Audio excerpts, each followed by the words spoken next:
Welcome to another edition of the Brotherhood Remnant, hosted by Tim Yarbrough and Rob Carr. In this edition, we will be talking about one of the most significant creations the Brotherhood Commission began in the 1990s. It is called World Changers. We are privileged to have one of its earliest leaders and developers, Andy Morris. Andy and Tim Yarbrough were co-leaders in this area, and we will be discussing with them their experiences with World Changers, its development, organizing, and the significance of World Changers in the life of Southern Baptist youth. Join us in this first part of this discussion and dialogue with Andy Morris and World Changers. Sorry, too quick. Welcome to another edition of the Brotherhood Remnant Podcast. We have yet another special guest with us tonight, but before we introduce him, Rob Carr has a special devotion for us tonight, and he's going to set a spiritual tone as we begin to talk about a very special subject. Take it away, Carr. Rob. Thank you, Tim. I appreciate that. I thought about this a few years ago when I heard this devotion, and it was actually done by Gary Floyd. I don't know if y'all remember him from the Northwest Baptist Convention up that way. You stole it. What? No, I didn't. I asked him a question. Because he was using in his devotional the 5th chapter of Luke, starting with the 17th verse. And it was about Jesus, who was in this crowded house. It was just like packed in.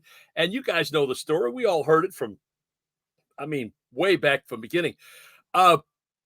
These friends came with this paraplegic man. It was his friend, and they couldn't get in, so they went on top of the roof and they tore the roof open. They lowered the man down, and the discussion became about whether Jesus could forgive him of his sin or heal him. Okay, that's not where the devotion's heading. But the issue was that when the Pharisees couldn't answer Jesus's question, which is it easier to do, forgive a man of his sins or to heal him? He healed him and he told the man to go home. Okay. And Gary's telling this story and it's doing great. And then he ends the story. And my comment was, well, what happened next? And Gary looked at me and said, what do you mean what happened next? That's what the story was. And I said, no, there was something else to the story that was left out. And it's always left out. And he said, what are you talking about? There's nothing in the Bible any more than Jesus telling this guy to go home. I said, yeah, but what about the friends? What did they do? Are you ready? Are you all ready? Okay. Well, besides being happy that Jesus did this, if they all had left, this guy's going to look up and go, what? The owner of the home. He's going to look up and do what? There's a hole in his roof. They're going to leave this hole in the roof. I think the guys went up and fixed the roof. And therefore, that is my story that's going to lead us into what are we talking about today, Tim? World Changers. Yes, Oh, look at this. Look at that. I'm out of the picture here. Here we go. Yeah. I always wear something relating to this. Rob Carr has more Brotherhood-related memorabilia than anyone on earth. Well, I tell you what, and 91 shirt.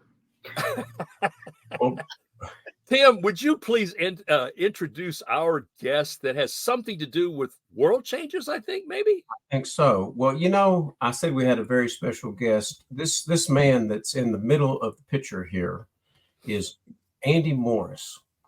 And Andy Morris and I met really, what would you call it, Andy?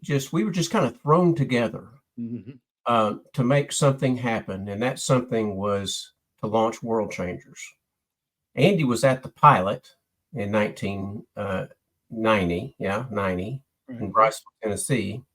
I was not, but he was a youth minister then. And then the relationships that he had at the Brotherhood Commission, he came on to be the World Changers director, the first World Changers director. And I was brought over to be the World Changers editor. That's right. And we know the whirlwind that we would be in for the next several years. And thank goodness somebody took me off World Changers about 2 years later. No, I'm just joking. So, well, Rob, Tim, I'm going to jump in because I really need to narrate both of you. And Tim is right. Even though Andy for many years was the face of World Changers, Tim actually had a lot to do with World Changers too. And I think Andy would agree with that. So let me ask you both this one question, and you may have different perspectives. What was the intention or the purpose of World Changers? What got this thing started? Maybe it's the beginning of that. Well, the purpose initially was co-ed missions. Okay. I mean, that was the driving force. The work projects were a culmination of the study that they had done, the preparation that they had done to go be on mission, and so it was co-ed missions. That was the driving force, and I think that was one of the reasons that it caused some controversy when we first started, because of it being co-ed missions, and nobody had ever done that before. Okay. Is that how you saw it, Tim, too, also in that respect? Or did you see some other things in there too? well, yeah, I mean, one of the things that I noticed immediately when I came to Brotherhood, I came out of journalism, and I had been a Baptist all my life, and been a faithful church member and all that. I knew what Brotherhood was. I was an RA, that sort of thing.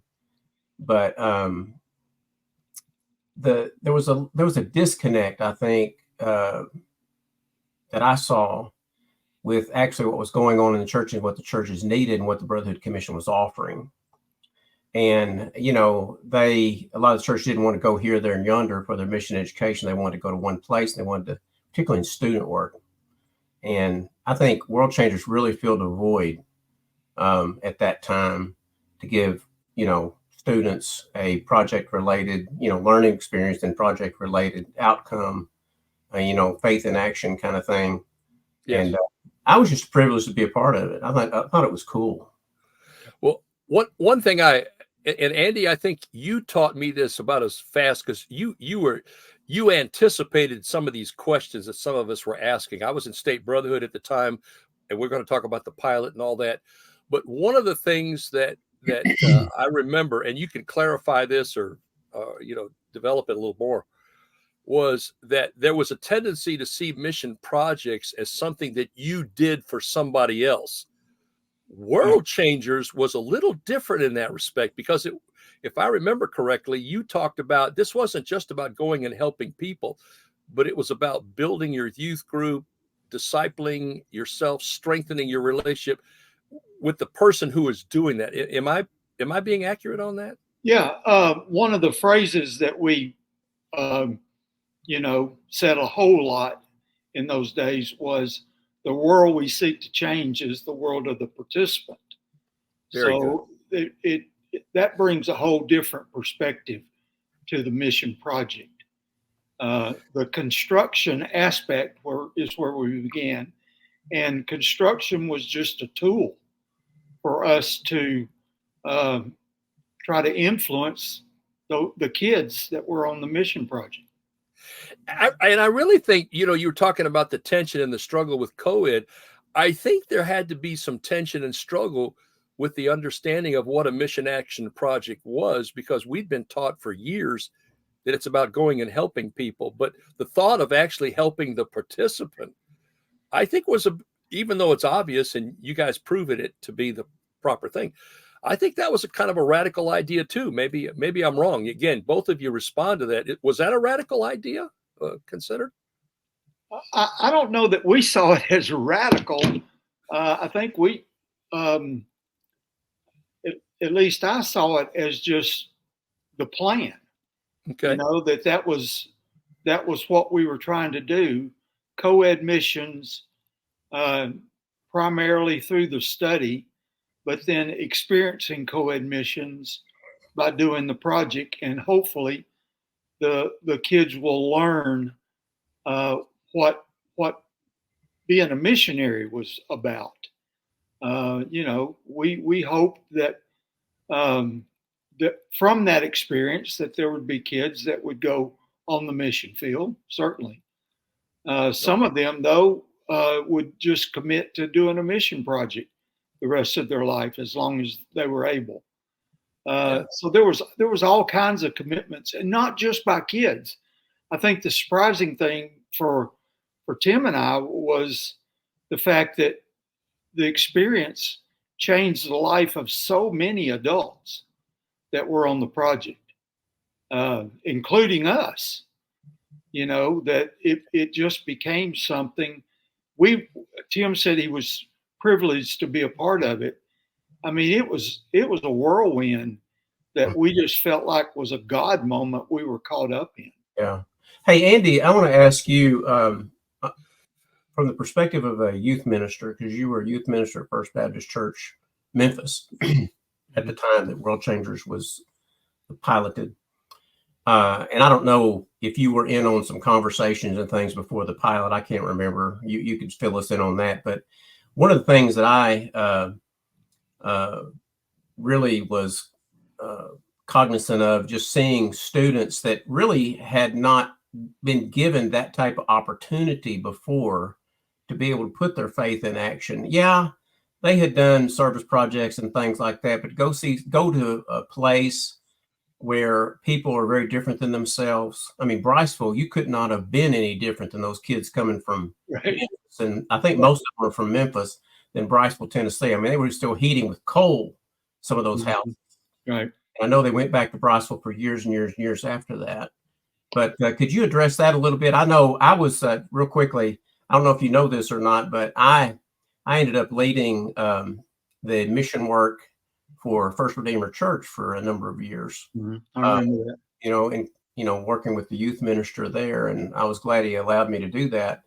But I really saw it as a key component of what these kids,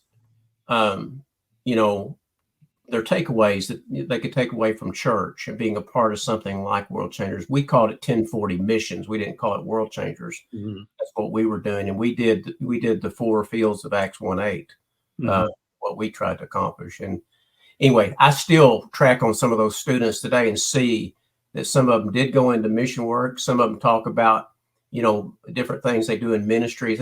That's a blessing to me. And I know you could have hundreds of those kids. Yes. Track through the years, but could you address that? Well, yeah. Our crew chief gathered us around on Sunday when we were visiting the house and got us together and said, we're going to tear off this roof, this tin roof, and we're going to replace it with shingles. And so we're going to roof the house. We're going to rebuild the front porch. We're going to build a back porch. We're going to underpin it with tin all the way around. And we're going to paint it and trim it in 4.5 days. And I pulled him off to the side and I said, that's not going to happen. I mean, I don't know where you come from, but I come from First Baptist Memphis. These kids don't make up their own bed. I mean, they have maids that do that for them.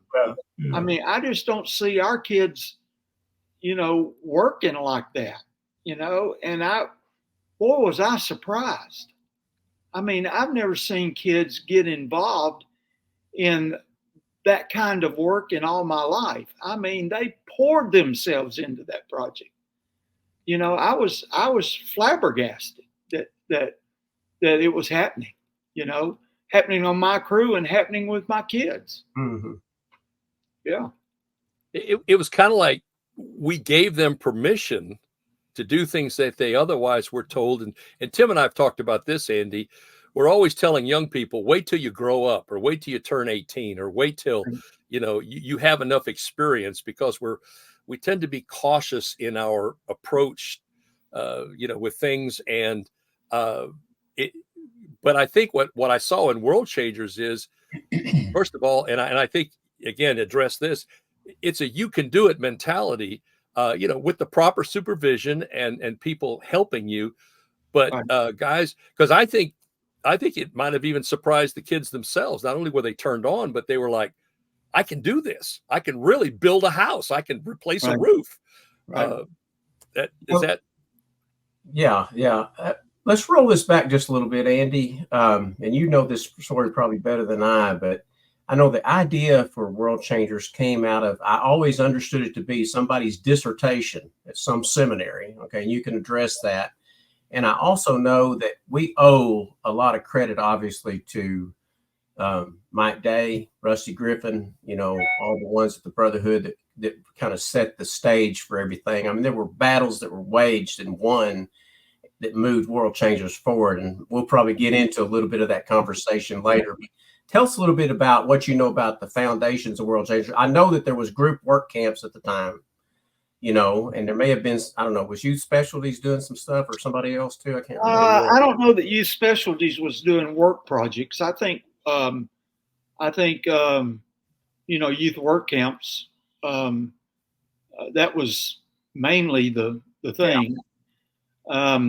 And we were doing it we were doing that a little differently, obviously. Yeah. Yeah. But you're right about the dissertation. I can't remember the guy's name. Can't either. Yeah. But the idea was that they would prepare in their church to do a mission trip, and then they would go together and do that mission trip. And so it was that kind of idea. Now Mike, I think was instrumental in kind of changing that a little bit so that the emphasis became both the pre-project study, and the work project.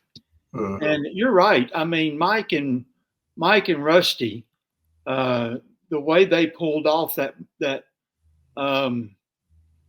pilot project, and it wasn't just them. I mean, it was Tim Sainer, it was Tim Bearden, it was, lots of folks, and WMU was involved in it.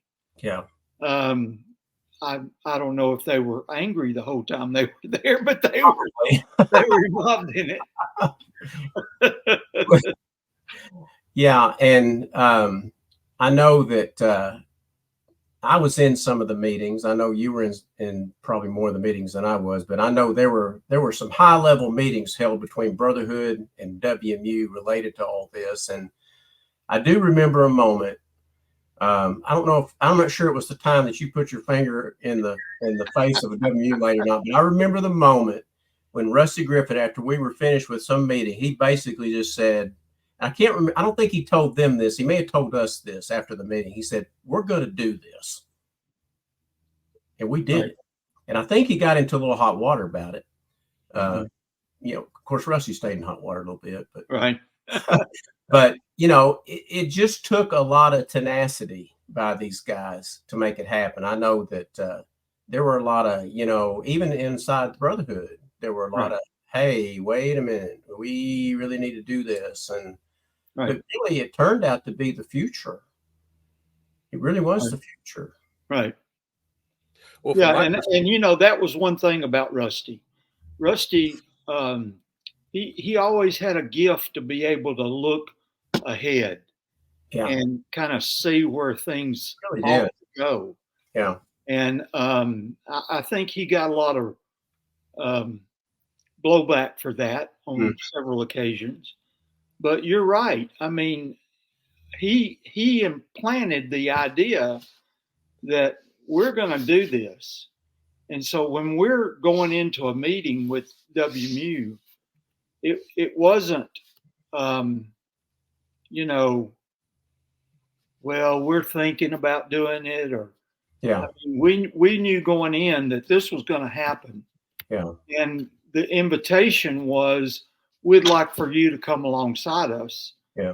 And I mean, I think we offered them at one time, complete partnership with World Changers to do it. But I think Rusty and Mike, I don't know that they get the credit that they deserve about the beginnings of World Changers, because both of them not only could see how it ought to unfold, but they had the leadership skills to make that happen. A couple of perspectives which I think helped was how fast and quickly it grew, and where we were succeeding with disaster relief and growing that and developing it. The challenge was, as I told people in disaster relief training, now don't pray for a disaster, okay? We're not looking to go out just, can't wait for God to bring a hurricane. No. World Changes was different because it was something you could expect and do on a regular basis, and you didn't have to wait for a crisis, because as you guys discovered, there were houses that needed renovation and people needing that contact with these young people. And I wondered, Andy, maybe you can comment on this as we're kind of moving around on this. How often did you hear, and maybe Tim, you too, how often did you hear from the people who were surprised that these young people would come and do the work and not just sit around and let the adults do the work, but they, pitched in, they did it, they stayed with it till it was done? Did you get reaction from the people? Oh yeah, we got lots of reaction. And one of the things that, again, we talk about God moments in this whole history, but there was a group of youth ministers that bought into what we were doing, and they led their kids to work, to come and work. Mm-hmm. And I don't know that that's happening now. Youth ministers are very professional. To go and do, y'all go pick up paper and I'll watch over here, kind of thing. But those youth ministers, I mean, they bought into it, and so the word of mouth promotion. Now, Tim did a great job with our promotion materials, but the word of mouth promotion was phenomenal. I mean, we put projects on the board and they filled up. Yeah. The first year we had 6 projects. The next year we went to 12. The next year we went to 24. And they were just filling up. Everybody was filling up. Since you brought it up, I was talking to Rob this afternoon about the 6 projects. We ought to talk a little bit about how those first 6 projects happened. Yeah. And then the next year, Rusty said, okay, we're going to double, and then the next year said, okay, we're going to go to 24. And that's when you said, wait a minute. That's right. We need to come up with a different plan. Tell the audience who's listening and watching this how those first projects happened, how Rusty told us where we were going, those first 6 projects. Oh, yeah. The first 6 projects were given to us. And basically, you and I and Chuck Maxwell, with his sound system, we would go to the airport and pay the guys on the street, to kind of get the equipment on the next plane or the plane we were going on. And then we flew to the next project and we did it. And then we packed up and went to the next project. And but back to how they were picked, I remember he had a map and he said, okay, I told Rob this, I said, we're going to do one in LA. Right. And we're going to do one. I don't think he said Eastern Shore. There might have been 1 or 2 that were kind of picked out. But then he said, okay, St. Louis. Right. And there were no logistics hardly done on any of those places. We had to do all that, or, you mainly, but then I was your backup with all that. And, LA turned out to be Orange County, essentially. Right. What, remember that? Right. Remember the director out there wouldn't give us the time of day? Right. He said, we're going to do World Changers in our association. Right. Right. That was exciting. Also told us don't wear blue or don't wear red, because those are gang colors. That's right. That's right. It had the earthquake in the where was it? What church that was in LA when we had the earthquake. Yeah, yeah. Leslie, was it Leslie? Little town called Leslie or city Leslie? I can't remember. Anyway, well, if you think about the logistics of this thing, and maybe you and Tim, you and Andy can address this. How do you walk into a mayor's office? How do you walk into a commissioner's office and say, "We're here to provide labor, free labor," and they would buy into it? Now, was my understanding that the town had come up with the resources, the material to do the labor, but you guys provided the free labor. Well, we really kind of stumbled into that.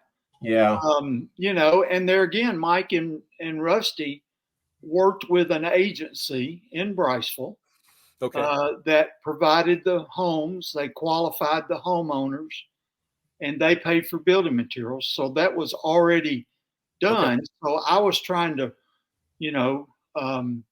duplicate that in other cities. Tim did a great job on an agency video, and we'd take that video with us, and I mean, it was powerful. And once you got through with the video, basically we said to them, we're here to provide free labor. We're not here to spend your money, because your money is going to be doubled by the fact that you only pay for building materials and you don't have to pay for labor. So, that was a big selling point, and community development offices just bought into it.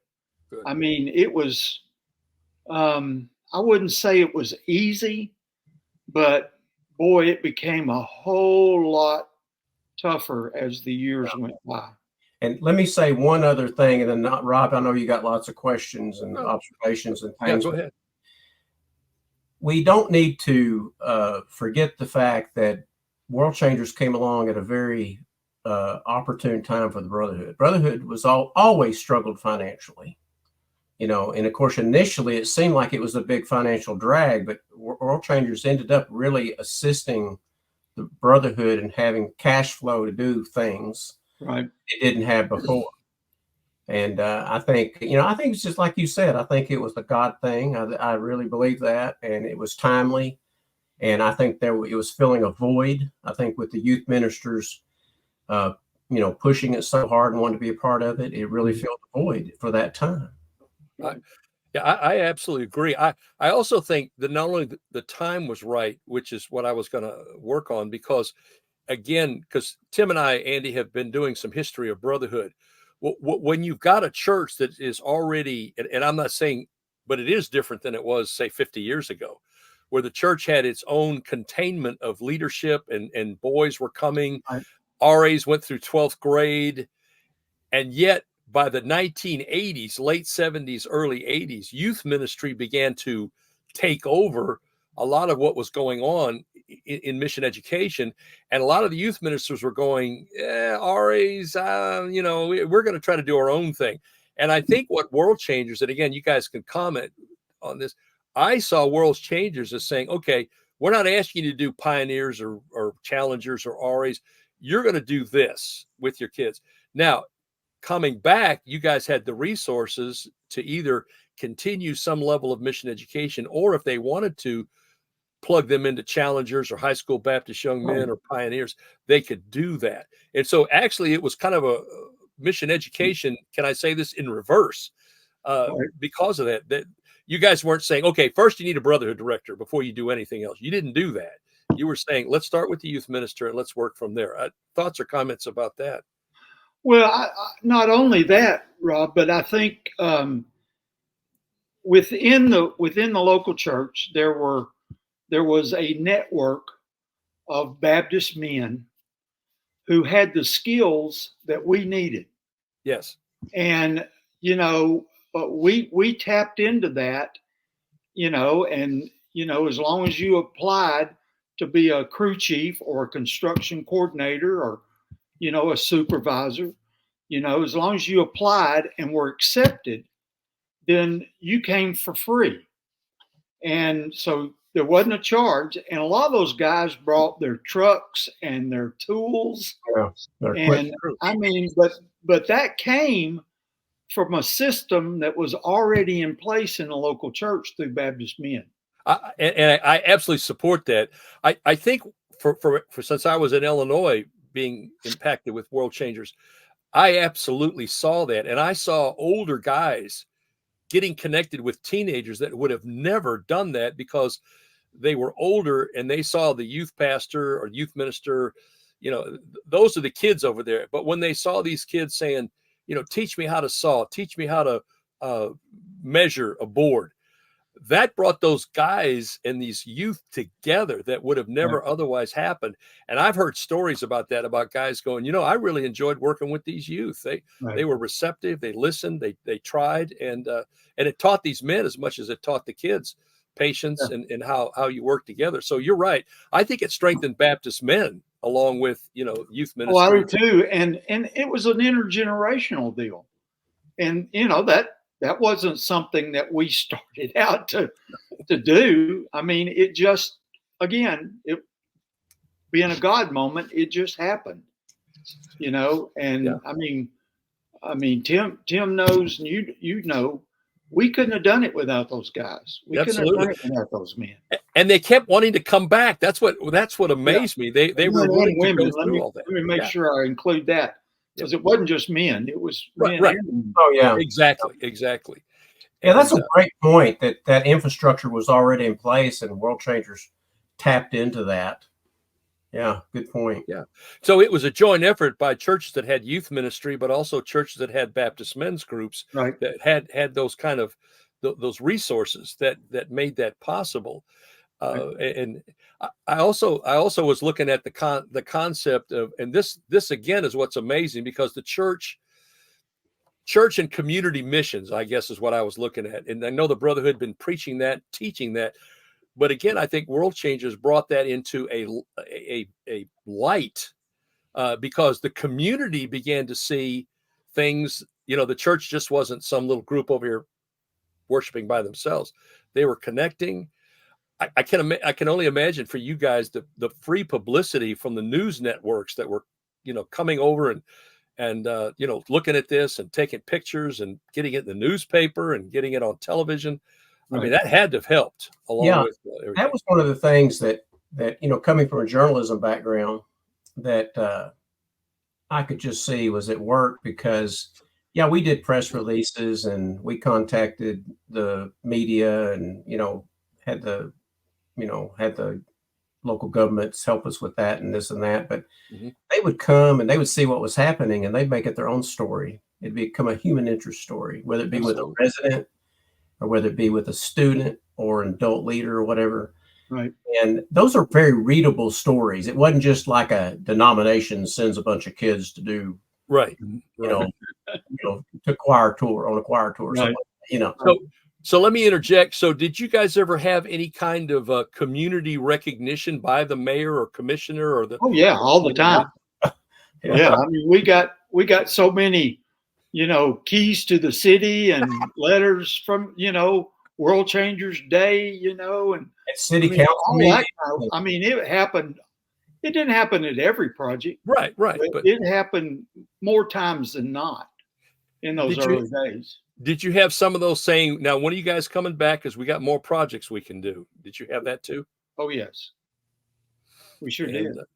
So it was, it was good. And by the way, talk about for you guys, and again, this is public relations things, but I love the fact that you guys did things like for each group, you took a group picture, you had videos available for the kids to take back.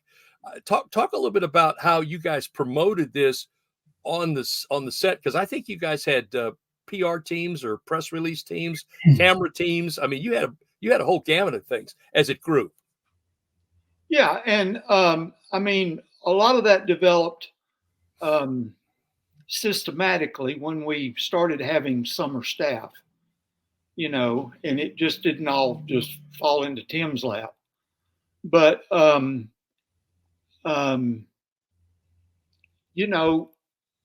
well, I forgot my train of thought. I'm sorry. Well, I'll just say while you're thinking, there were anxious moments when we did the presentation at the end of the week, because we had slideshows and the photos had to be taken that week, and we had to find somewhere that would develop those slides like within a day or so, because we wanted most of the project to be on there. And then of course the slideshow had to be put together, and then the projector had to work, and the operator had to know what they're doing.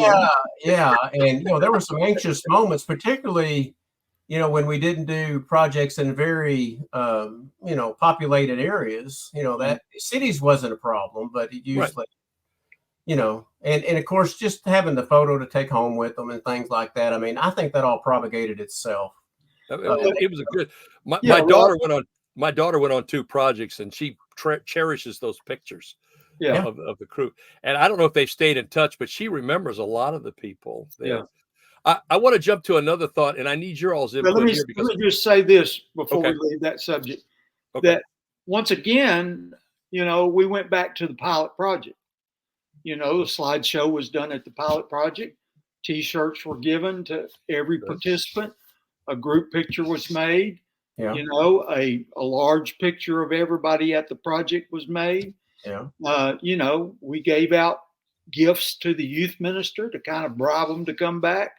All of that came from the pilot project, and we just used that pattern. And we're forgetting the band, the World Changers song. Right. Well, that's where I was heading to. You're segueing perfect.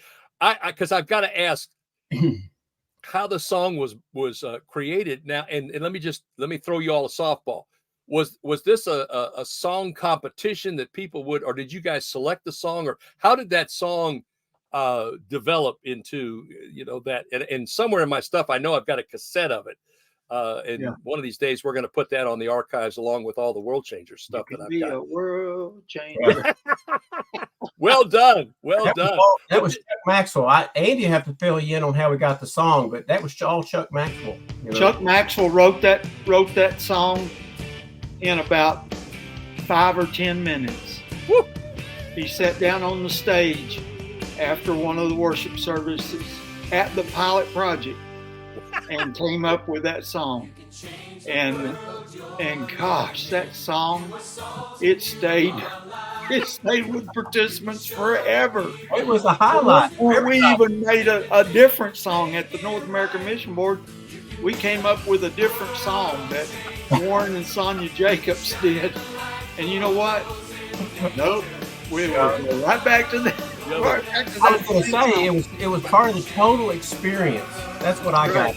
I mean, it had the hand motions as you were doing, as well as that. The band, the photos, the song. I mean, it was just and I think that was a big attractional kind of thing for the project. Yeah. Well, was the music itself? Did Chuck have some band members that he did that with, or did you guys farm that out to a professional? No, Chuck pretty much did solo, and the bands really didn't come. Well, I'm not sure they ever came for World Changers. Okay.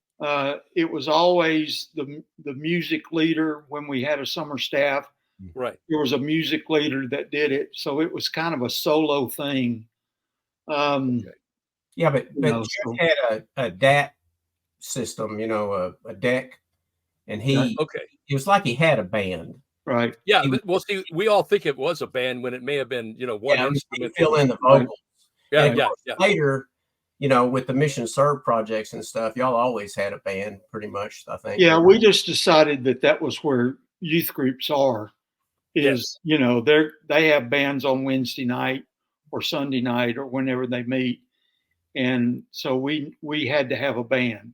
Okay. So that was always a part of the Mission Serve projects. Well, you mentioned kind of briefly, but that there was the youth group would apply, and then if I recall in my recollection, then there would be an agreement that they would do was it a 12-week study? Was it a 12 or 10-week study that they would do before coming to the site? They had to complete this. How long was that study, Tim? I think it was 10 weeks, wasn't it? 10 weeks. It could have been. It could have been 10. 10 weeks. Yeah. And so now take us through when they got there. They arrived in their buses or whatever. Yeah. Did they go directly to the site, or did you guys have a pickup point and then everybody drove that? But let's say a quick word about the study. That's another thing. Mike Day wrote that original study. Okay. We took it, like Andy said, we took it and we, reworked parts of it and stuff. But I mean, so much came out of the pilot. Yeah. And we just adapted it. And of course, we can maybe talk a little bit about Express Missions in a little bit, Sure. World Changers Resources. World Changers Resources, sure. Talk about the experience, of arriving and Yeah. what we So was there a pickup point where everybody arrived, or what, did y'all just go to the church? No, they arrived about 2:00 on a Saturday. Okay. And so as soon as they got there, they went through to registration. And once they got registered, then they took their stuff off the bus or the van or cars or whatever, and then they took it to their rooms and got set up. And they were pretty much free until dinner time. Okay. And then after dinner, we hit them pretty hard. I mean, we had several different things to do. We had to train the folks who were volunteering. There was a medic, somebody that had the first aid kit. We had to train the guy that was or girl that was going to be washing out the water coolers every day. Okay. There was a devotion that had to be done, and so somebody volunteered to do the devotion. And so all of those were trained after dinner. Okay. And then we had a worship service, and then after the worship service, we met with the youth leaders again, just to get last minute questions and that kind of thing. And then, of course, the next morning, Sunday morning, they got up, went with their crew, not their church group, but with their crew to church, to Sunday school and to worship. And then, and most of the time in the early days, a church was feeding that crew. Hopefully it was the crew or the church where they went to worship. Most of the time it was. Okay. And so they went to eat lunch. And then after that, they went to visit their work site. And that's where the crew chief said, okay, here's what we're doing. Yeah. And Andy, what you just said about the churches feeding the kids for lunch, that was another connecting point as well. I mean, Right. It's just brilliant the way it was all put together, because it would connect all these churches in the association, hopefully in the association, Right. with these kids that are coming in to do mission work. Right. Now, let me jump in, Andy, because I want you to continue the schedule, you two. But did I remember correctly that most of the time you guys tried to enlist a school to house them for showers and things like that, or were you able to find a church that had those types of facilities? Most of the time it was a school. Okay. And in the early days, and again, that just followed the pilot project. If we couldn't find a school, then we tried to find a church, and we discovered, that with disaster relief shower trailers, that we could do a church. Good point. As long as we had a good kitchen and a place, we could, set up for meals and worship, then, we could do that in a local church with shower trailers. Absolutely. I can jump in with one quick story for you two, because we had a World Changer project in West Frankfort, Illinois, and you guys, Andy, actually helped us in disaster relief by saying, we'll help you guys. We'll provide some resources to get these shower trailers developed. Mm-hmm. And then if you'll keep that in Illinois for, and use it for disaster, but when we need it for World Changers, which I was more than happy to do, because we ended up getting a shower trailer out of this experience through you all. And then we were able to use it not only for disaster relief, but for World Changer projects when we had it in Illinois. Yeah. So you guys, and we're still doing that with Mission Serve. I mean, we've got a list of shower trailers, and, I'll tell you a funny story about, we decided after Hurricane Katrina that Mission Serve wanted to do something for the community. And so we decided we were going to build a shower trailer, use it in Katrina, and then give it to the Mississippi Baptist Convention. Okay. Which we did. And we used it a couple of years, and then they started charging us for using the shower trailer that we built. Oh, no. Yeah. Yeah. Well, New leadership. Maybe. I'm sorry. Andy, I'm so naive in brotherhood work. I would have never thought to do that. I just said, you guys were kind enough to give us a trailer, help us get one, man. You use it anytime you want. And I think you guys not only did shower trailers, but if I remember correctly, you guys helped us with washers and dryers. Sometimes you guys had put those in because the kids needed you think of how much sweat and dirt and muck you get into in these construction things. They needed a place where these kids could not only shower, but get their clothes clean. Right.